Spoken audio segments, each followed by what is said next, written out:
കോട്ടപ്പുറം രൂപതയുടെ വികാരി general Monsignor Rocky Robbie കളത്തിലച്ചൻ ഇപ്പോൾ നമ്മളോടൊപ്പം ചേരുകയാണ്. അച്ഛാ, ഈ രൂപതയുടെ ഒരു ഭാഗമാണ് മുനമ്പം. ഈ മുനമ്പത്തെ ഒരു 600ഓളം കുടുംബങ്ങളാണ് ഇപ്പോൾ വലിയൊരു ദുരിതം അനുഭവിക്കുന്ന ഒരു കാഴ്ച.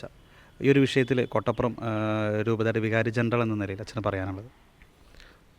മുനമ്പം കടപ്പുറം പ്രദേശത്തെ 610ഓളം വരുന്ന കുടുംബങ്ങൾ വലിയ ദുരിതത്തിലാണ്. കാരണം അവർ വില കൊടുത്ത് ഫാറൂഖ് കോളേജിൽ നിന്ന് വാങ്ങുകയും അവർ കരമടച്ച് അവരുടെ സ്വന്തമെന്ന് കരുതുകയും ചെയ്ത ഭൂമിക്കാണ് ഇപ്പോൾ വഖഫ് ബോർഡ് അവരുടേതാണെന്നുള്ള അവകാശവാദം ഉന്നയിക്കുന്നത്.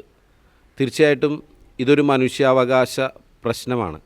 കാരണം പണം കൊടുത്ത് വാങ്ങിയ എല്ലാ റവന്യൂ അവകാശങ്ങളും ഉണ്ടായിരുന്ന ആളുകൾക്കാണത് നഷ്ടപ്പെടുന്ന ഒരു സാഹചര്യം ഉള്ളത്. അപ്പോൾ അത് തീർത്തും ഒരു അനീതിയാണ്. അവരോട് കാണിക്കുന്ന ഏറ്റവും വലിയ അനീതിയാണ്, ആ മനുഷ്യരോട് കാണിക്കുന്ന ഏറ്റവും വലിയ അനീതിയാണ് ഈ ഒരു പ്രശ്നം.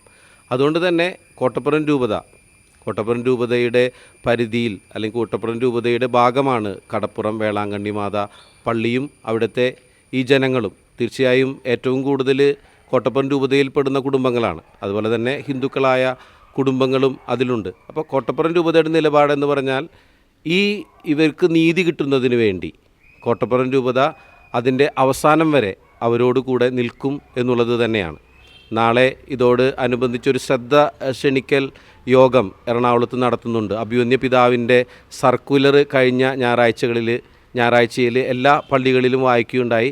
തീർച്ചയായും ഞങ്ങൾ ഐക്യദാർഢ്യം പ്രഖ്യാപിക്കുകയാണ് അതിനോട്. അതായത് എല്ലാവരും ഞങ്ങളുടെ രൂപതയിൽ നിന്ന് എല്ലാ ഇടവകളിൽ നിന്ന് തന്നെ പ്രതിനിധികൾ പങ്കെടുത്തുകൊണ്ട് ഈ ജനത്തിന് നീതിക്ക് വേണ്ടിയുള്ള മനുഷ്യാവകാശങ്ങൾ സംരക്ഷിക്കാനുള്ള ഈ ഒരു പരിശ്രമത്തിൽ അവരുടെ കൂടെ കോട്ടപ്പുറം രൂപതയും കോട്ടപ്പുറം രൂപതയിലെ വൈദികരും കോട്ടപ്പുറം രൂപതയുടെ എല്ലാ സംവിധാനങ്ങളും ജനങ്ങളും ഒപ്പം നിൽക്കും എന്നാണ് പറയാനുള്ളത്.